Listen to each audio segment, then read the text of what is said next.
Vox Hebdo sur Vox TV ainsi que sur Facebook, YouTube et TikTok. Bonjour chers téléspectateurs. Au menu de cette émission, la chute de Bachar al-Assad en Syrie, la célébration de la journée des droits de l'homme et la séance des questions orales au gouvernement avec débat à l'Assemblée nationale. Guy Blaise Seydou, directeur du groupe Fraternité, Jean-Clotaire Imbou, directeur de publication de présence économique, et Evad Tikasumba, journaliste sportif à DRTV, sont avec moi sur ce plateau. Bonjour messieurs. Bonjour. Et soyez les bienvenus. Depuis le 8 décembre, Bachar al-Assad a quitté la présidence syrienne et remplacé par le chef d'un mouvement qualifié de rebelle qui est arrivé à bout de 50 ans de règne de la famille al-Assad. Dans l'immense cour de la mosquée des Omeyyades à Damas, des milliers de manifestants scandent en chœur « Le peuple syrien est uni ». Une scène inimaginable il y a encore qu'une semaine, quand Bachar al-Assad était au pouvoir. Le chef de la coalition armée qui a pris le pouvoir à Damas, Abou Mohamed al-Djolani, appelle les Syriens à descendre en masse dans les rues pour célébrer la victoire de la révolution. Je veux féliciter le peuple syrien pour la victoire de la révolution et je les appelle à descendre dans les rues pour exprimer leur joie sans tirer de balles ni effrayer les gens. Après cela, allons de l'avant pour construire ce pays et, comme nous l'avons dit depuis le début, nous vaincrons si Dieu le veut. Lors d'une visite à Ankara, la capitale turque, le chef de la diplomatie américaine Anthony Blinken affirme qu'il est impératif de travailler contre l'État islamique en Syrie après la chute de Bachar al-Assad.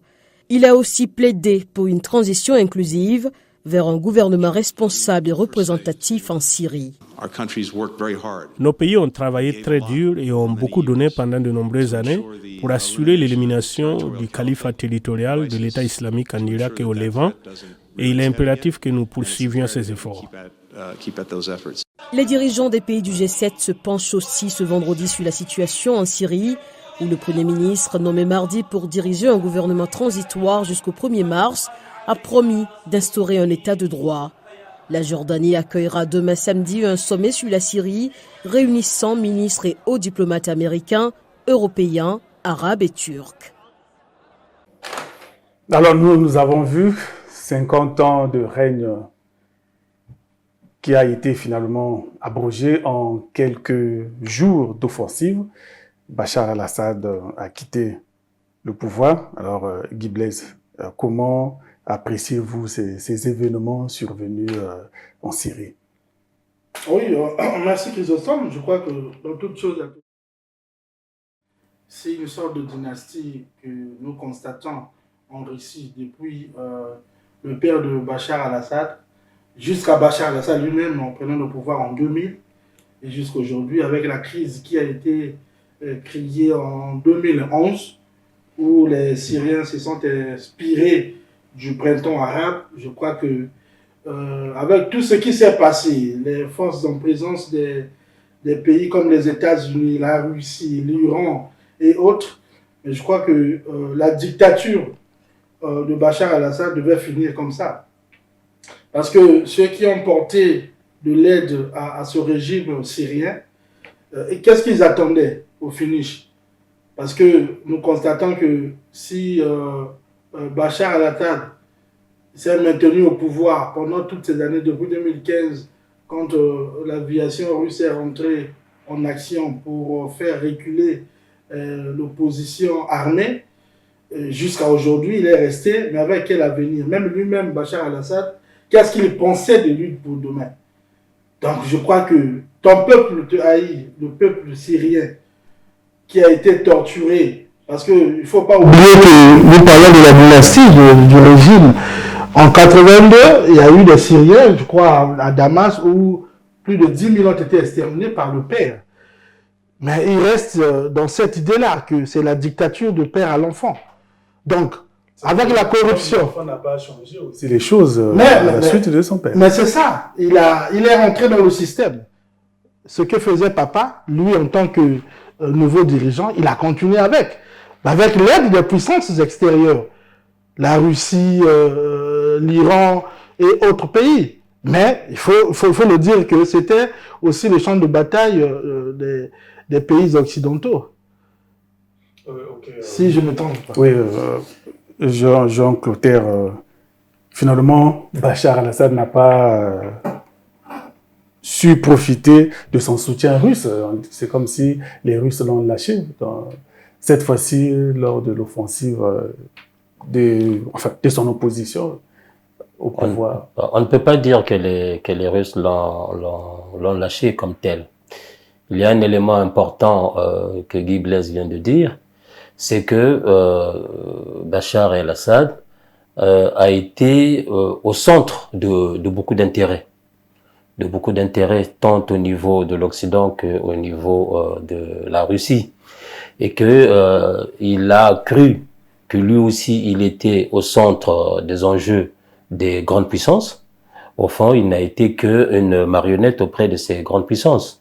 La preuve est que dès que la Turquie a permis à ce que les autres puissent redéfinir ce que serait finalement la politique en terre syrienne, l'armée russe étant occupée à d'autres champs de bataille, n'ont pas pu le faire. Pour ne pas dire, on laissait faire. Parce que la Russie a d'énormes intérêts en Russie. La Russie a 2 bases militaires importantes qui sont des rallonges qui permettent aux forces russes de se projeter sur le continent africain.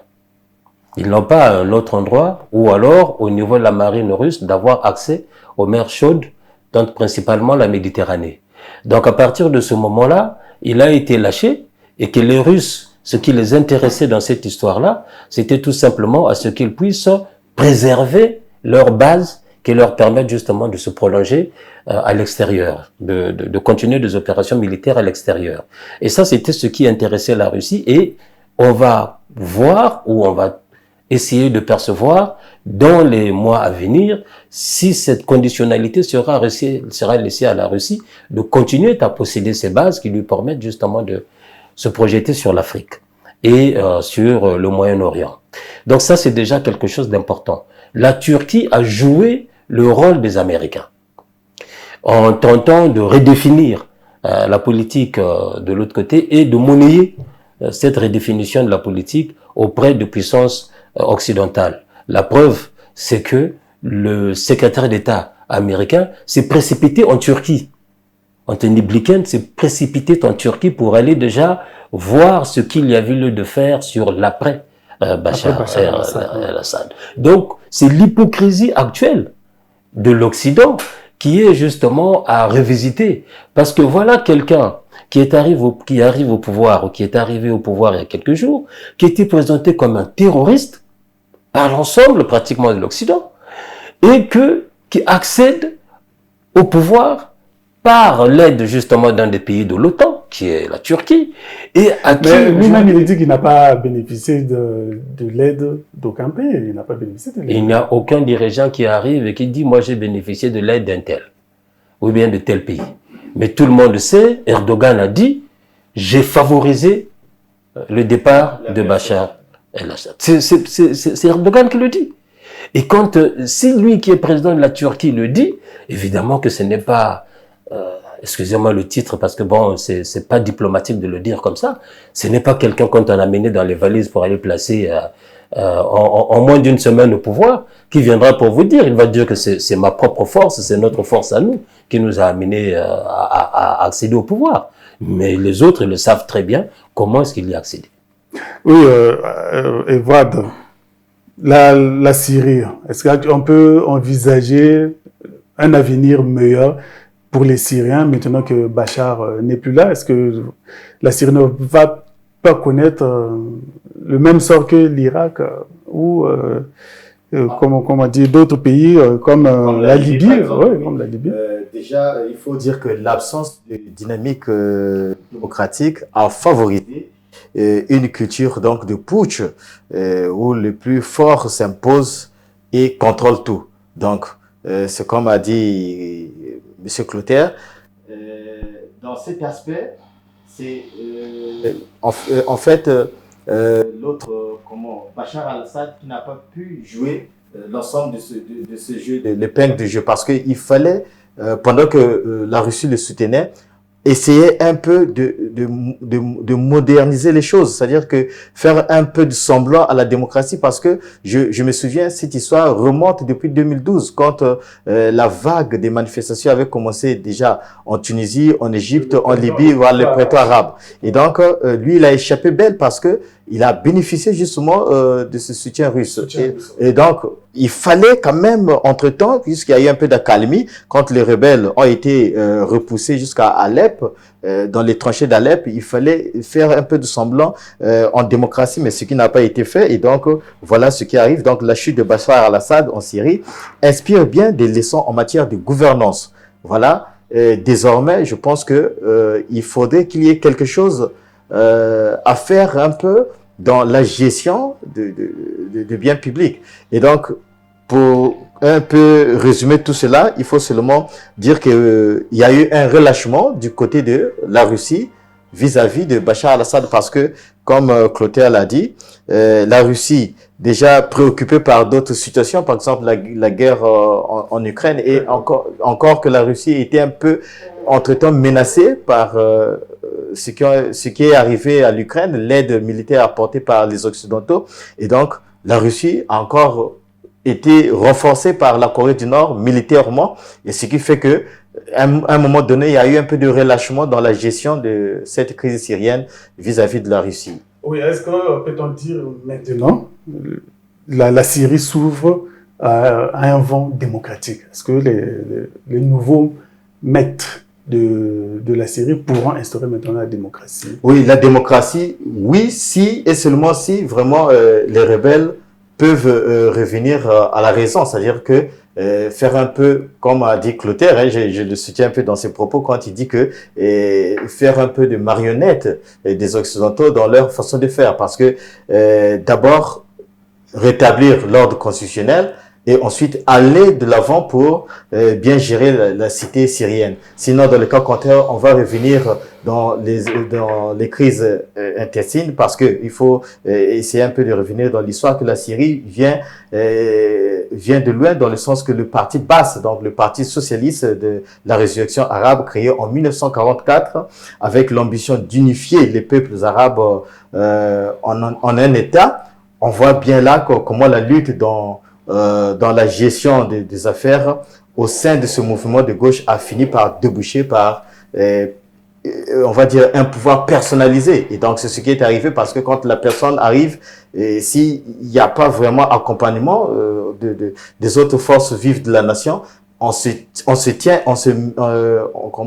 soutient, et on reste là éternellement, et c'est une dictature qui s'installe. Et donc, c'est ce qui s'est fait du côté de Bachar al-Assad déjà dans le passé. Ok, Clotaire, tu voulais... Non, il y a juste quelque chose. Est-ce que l'on peut espérer que la Syrie soit aujourd'hui un État démocratique? Il faut d'abord commencer par signifier que l'ensemble des révolutions qu'il y a eu, des printemps qu'il y a eu, que nous appelons aujourd'hui des printemps arabes, ont donné des résultats qui sont mitigés. Déjà, il faut le dire comme ça. Et lorsque vous y arrivez avec des djihadistes qui arrivent et qui indiquent déjà que la constitution de notre pays, donc de leur pays à eux, la Syrie, que cette constitution n'a pas le caractère islamiste, je ne vois pas comment est-ce qu'on peut le dire de la sorte que ceux qui vont venir et qui vous disent déjà que notre constitution à nous n'a pas un côté islamiste, que cela doit se faire. Deuxième situation qui est là assez difficile, vous avez bien vu les images d'Anthony Blinken dire que nous nous sommes battus pour que cette situation-là n'arrive pas. Elle est arrivée. Comment est-ce qu'il nous faut faire maintenant pour que ce soit un État démocratique? Et là, on va se retrouver dans une situation où ça va être assez difficile à gérer entre ceux qui ont pris le pouvoir aujourd'hui et ceux qui les ont demandé d'y être. Ok, nous allons être à l'écoute. Nous serons à l'affût pour suivre l'évolution, comme toujours, de l'actualité syrienne. Nous allons maintenant passer à notre deuxième sujet relatif à la célébration de la Journée internationale des droits de l'homme. La situation des droits de l'homme au Congo est préoccupante, selon l'Observatoire congolais des droits de l'homme OCDH, qui, à l'occasion de la célébration de la journée dédiée aux droits humains, a épinglé le non-respect des libertés fondamentales des citoyens. Pour l'Observatoire congolais des droits de l'homme, qui fête ses 30 ans d'existence, le bilan en termes de respect des droits humains reste préoccupant et nécessite de la part des pouvoirs publics des efforts considérables. Il est vrai que les pouvoirs publics ont pris quelques initiatives salutaires, avec notamment la préparation des textes visant à renforcer le cadre juridique dans le domaine de l'environnement, la biodiversité, la construction des bâtiments qui serviront de lieu de détention pour les personnes privées de liberté, la formation des agents de l'ordre aux droits humains, la mise sur pied d'une opération mixte visant à lutter contre le grand banditisme, mais les efforts doivent être encore faits pour effectuer un sursaut national et atteindre l'idéal des droits humains. Faisant mention de quelques index de la société civile où la question de respect des droits de l'homme se pose, l'OCDH appelle les autorités à manifester de l'intérêt pour le respect des droits de chaque individu. L'OCDH, par ce message, voudrait rappeler que les organisations de défense des droits humains ne devraient pas être confondues aux partis politiques, ni être perçues comme des ennemis ou acteurs malveillants, mais comme des partenaires incontournables. En défendant les droits humains, nous prévoyons les violations avant qu'elles ne soient commises. En protégeant les droits humains, nous préservons notre avenir. En favorisant les droits humains, nous construisons un monde plus juste. La 76e journée internationale des droits de l'homme est placée sous le thème « Nos droits, notre avenir maintenant », une thématique qui appelle à l'urgence d'action pour la protection des droits humains. 76e journée internationale des droits de l'homme, c'est une occasion pour voir comment évolue la situation des droits humains dans la plupart des pays du monde. Evad, quelle lecture as-tu fait de la célébration de cette journée, de la situation des droits de l'homme au Congo? Oui, déjà, il faut dire que le premier droit de l'homme, c'est le droit à la vie. Et d'après l'OCDH, on dit que la situation est préoccupante ici en République du Congo. On regarde donc des chiffres, des cas de violation des droits humains qui ont été un peu dénombrés ça et là. Ici en République du Congo, on voit que il y a pas mal d'institutions qui sont en train d'aller dans tous les sens. Déjà, le Centre national des droits de l'homme a organisé une activité, mais ils n'ont pas vraiment épinglé le côté droits humains, les cas de violation. Et l'OCDH, quand il parle aussi de ces cas, il dit seulement que non, la situation est préoccupante, mais il donne pas des chiffres. Mais du côté de CAD, on a dû noter quand même quelques chiffres. On dit que les cas sont vraiment en augmentation, c'est-à-dire d'après les chiffres ici en notre possession, 8224 cas de violation des droits de l'homme au premier semestre de cette année, donc 2024, et contre 500 en 2023. Donc, vous voyez que il y a quand même quelque chose qui se passe ici en République du Congo en ce sens. Et je pense que tous les acteurs qui militent pour le respect des droits humains devaient quand même aller de l'avant pour avoir de plus amples d'informations, des données, et puis communiquer là-dessus. Et comment faire justement pour essayer d'éclairer l'opinion sur le respect des droits humains, parce que il se passe beaucoup de choses déjà dans des écoles, les hôpitaux. Il y a ce qu'on appelle les droits à l'éducation, les droits à la santé. Est-ce que tout ça ici vraiment c'est respecté? C'est encore la grande interrogation que l'on se pose jusqu'ici. Et je pense que les acteurs, donc toutes les institutions qui militent sur le respect des droits humains devaient quand même faire quelque chose là-dessus, éclairer l'opinion nationale pour qu'on sache et développer d'autres facteurs. Qu'est-ce qu'il faut faire pour emmener les Congolais à respecter les droits humains? Oui, Clotaire, Evad l'a soulevé, il y a beaucoup d'institutions, nous avons aussi beaucoup de textes. Est-ce que cela suffit pour protéger les droits de l'homme au Congo? Est-ce que, compte tenu de l'existence de ces dispositifs, les droits de l'homme au Congo sont mieux protégés?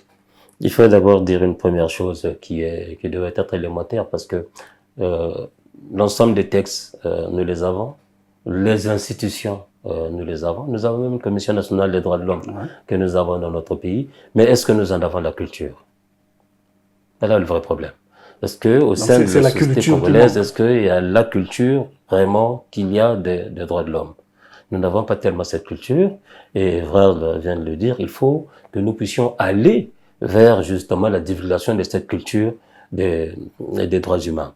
Parce que tout ce qu'il y a comme droits humains, ce n'est pas seulement ce que nous avions dans les commissariats, ce qui est d'ailleurs déplorable, ce qui est d'abord grave, et ce que nous avions. Les chiffres du CAD le montrent sur près d'une certaine zone, d'une sélection de villes, on voit déjà à partir de ce moment-là, par rapport à ce qui s'est passé antérieurement, ce que ça donne comme résultat. C'est que ça montre très bien qu'il y a une légèreté, il y a une facilité d'atteinte aux droits humains dans notre pays qui font que nous n'arrivons pas encore à endiguer cet aspect, je vais dire quoi. C'est-à-dire que l'on puisse nous dire que c'est préoccupant, vous savez ce qu'il y a là, c'est que aujourd'hui les ONG s'expriment là-dessus, nous donnent même des chiffres, ce qui est vraiment quelque chose d'intéressant. Mais vous avez en même temps les pouvoirs publics qui vont à Genève pour aller défendre la situation congolaise en termes de droits de l'homme, et ils sortent de là, ils ont le quitus. C'est qu'il y a quelque chose qui coince, il y a quelque chose qui cloche. On ne peut pas, à l'intérieur même d'un pays, avoir des chiffres aussi exorbitants et se retrouver avec des cas. Hein. On a le cas de Chakona, on en a beaucoup de cas. Le dernier cas que nous avions, c'est le fameux, le jeune taximan qui a perdu la vie. Donc, ce qui se passe aujourd'hui dans les commissariats, ce qui se passe aujourd'hui dans nos géoles, ce qui se passe aujourd'hui dans notre société, en termes de droits humains, doit être révisité. Parce que l'on ne peut pas comprendre qu'il puisse y avoir les institutions qui sont là en place et que nous ne puissions pas, justement, continuer à améliorer la condition des droits de l'homme. On nous dit qu'il faut vulgariser les textes, mais d'abord, il faut qu'il y ait un terreau réceptif de ces textes.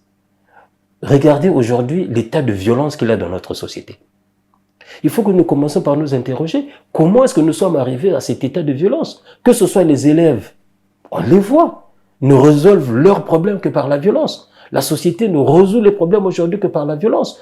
Mais cette violence a un impact négatif dans des commissariats, dans des gendarmeries, où les gens n'ont aussi qu'une culture de la violence ou du racket. Il ne faut pas quand même aussi se tromper là-dessus. Pourquoi est-ce que nous sommes dans une société où aujourd'hui c'est difficile pour les substituts du procureur d'aller dans des commissariats pour aller voir ce qui se passe aux enceintes justement dans des lieux de détention? Pourquoi est-ce que nous avons ces difficultés? Parce que tout simplement nous sommes dans une société qui a mis en dessous de toute valeur ces questions de droits de l'homme. Aujourd'hui, disons-le franchement, qu'il y a d'autres valeurs qui sont en train de nous animer et qui sont totalement distinctes justement de ces questions de droits de l'homme qu'il nous faut violer allègrement pour accéder à là où nous voulons accéder. Guy Blaise, est-ce que les institutions sont à même de concourir à faire respecter les droits de l'homme dans notre pays, au Congo? Oui, mais la volonté est là. Maintenant, qu'est-ce qui ne marche pas? Point d'interrogation. Nous avons tout ce qu'il faut. Clotaire l'a dit tout à l'heure, nous avons les textes, nous avons les institutions. Qu'est-ce qui ne marche pas? Si on n'arrive pas à préserver l'entretien même des toilettes, qui ont fait partie, je crois bien, des droits de l'homme, dans les institutions, dans les hôpitaux, même des toilettes. Maintenant, pour des humains, ça sera comment? Je crois que la légèreté de la question, le gouvernement endosse la responsabilité. Mais est-ce que le gouvernement affiche même, reconnaît sa responsabilité? Je crois bien des indicateurs. Les autres, on en a parlé du CAD qui a dû publier des chiffres.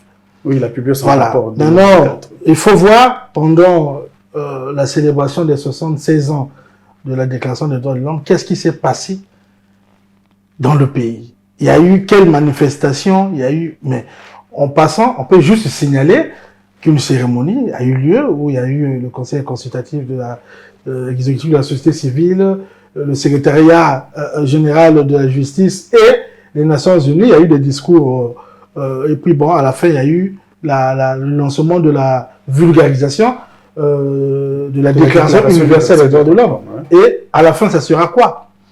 Mais je crois que vous avez posé une question tellement capitale. Une question tellement capitale. Est-ce que les pouvoirs publics ne peuvent pas résoudre la question? Mais la question ne se résout pas en 2-3 jours. C'est un processus. Est-ce que c'est pas une culture, comme a dit Non, mais ça y intègre également. Parce que quand on prend le cas, par exemple, des jeunes qui ont été torturés sur le viaduc par des coups de marteau par des policiers, ça fait la ronde de la toile. Ça, on a vu des policiers qui sont passés devant la barre, d'autres ont été même radiés. Bon, certes. Mais ça ne finit pas. Quand on voit la déclaration des institutions, tout autre, pour lutter contre ça, mais à quand on peut arriver à la fin de cette torture que nous regardons partout, par-ci, par-là? On a vu dernièrement la force, le commandement de force de police de la ville de Brazzaville qui a fait, qui a montré, a fait visiter la construction des cellules de garde à vue au niveau de la ville de Brazzaville. Oui, c'est un élan.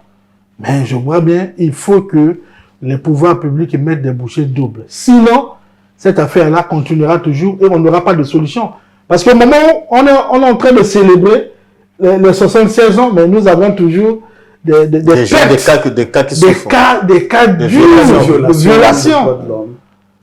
Je crois bien qu'il y a certaines personnalités des institutions qui sont conscientes de ça, qu'aujourd'hui, la chose ne marche pas. La réalité est qu'aujourd'hui, ça pose un véritable problème sur la gestion des droits de l'homme au Congo. Là, on ne peut pas mâcher les mots. On ne peut pas mâcher les mots. On sait qu'aujourd'hui, c'est ça. Parce que quand on fait, tu sors de chez toi le matin, tu commences à constater ça dans les 2 ruelles qui suivent ta parcelle. On a un policier vient à l'arrêter un jeune homme, mais qui t'a envoyé arrêter la personne? Donc parce qu'ils ont eu mécontentement au sujet d'une femme, lui le policier au poste de police d'à côté, il se réveille le matin et dit je vais placer ce monsieur-là.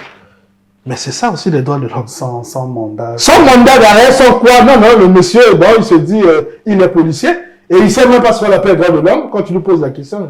C'est ça aussi l'instruction. Je crois bien le nouveau commandant des forces de police, on a promis, quand il a rencontré la société civile, pour toutes ces questions-là, il faut inculquer à la gendarmerie, il faut inculquer aux policiers. Ça, ces termes-là, ils doivent comprendre ça pour commencer au fur et à mesure pallier toutes ces difficultés au niveau de... Moi, j'aimerais quand même compléter un fait. Tout à l'heure, on parlait d'un problème de culture. Oui, mais ça va de pair aussi avec nos mentalités dans la gestion de certaines situations. Vous voyez, par exemple, quand je l'ai dit au début que non, le premier droit de l'homme, c'est le droit à la vie. Mais quand la personne meurt, il perd tous ses droits. C'est-à-dire que le droit à la santé, le droit à l'éducation, le droit... Bon, déjà, Guy Blaise est en train de dire que voilà, on doit encore, comme on dit, renforcer peut-être les capacités de nos agents de force de police ou de gendarmerie. Mais non, ils savent. Le problème, c'est, comme on l'a dit tout à l'heure, sont les procédures. Est-ce que quand ils viennent, il y a le respect des procédures? Parce que moi, j'aimerais quand même revenir sur l'aspect selon lequel quand on veut aller, par exemple, arrêter ou interpeller quelqu'un, mais au préalable, il faut qu'on épuise toutes les procédures, c'est-à-dire qu'il y ait d'abord le mandat de mêlée et puis ensuite les convocations et le reste. Mais aujourd'hui, qu'est-ce que nous constatons? On vient, il suffit que quelqu'un ait donné quelque chose, moyennant quelque chose. Bon, c'est des problèmes d'abord à la base interne. Non, la police s'intercale et puis quand on arrête, on l'emmène dans les jours là-bas, il est bâtonné à mort et ensuite on connaît ce qui se passe. Par exemple, la personne perd des vies et ce qui n'est pas bon. Alors, le gouvernement, moi je pense que devait quand même continuer à y travailler là-dessus et pour que les Congolais trouvent une issue de sortie par rapport à cette gestion, comment on dit, de cette déclaration de droits de l'homme. C'est-à-dire garantir voilà, les droits, les retombées de la Déclaration universelle des droits de l'homme. C'est ce que j'allais dire. Ok, merci. Nous devons retenir donc que les pouvoirs publics doivent s'investir à inculquer cette culture des droits de l'homme, parce que avant d'arrêter quelqu'un, il y a eu toute une procédure qu'il faut respecter. Et la personne ne doit être arrêtée que si soit elle est en flagrant délit ou il y a eu une plainte contre la personne, et donc faire engager toute la machine judiciaire avant d'interpeller quelqu'un. Merci donc pour vos arguments. Nous allons observer une pause et nous allons revenir bien après.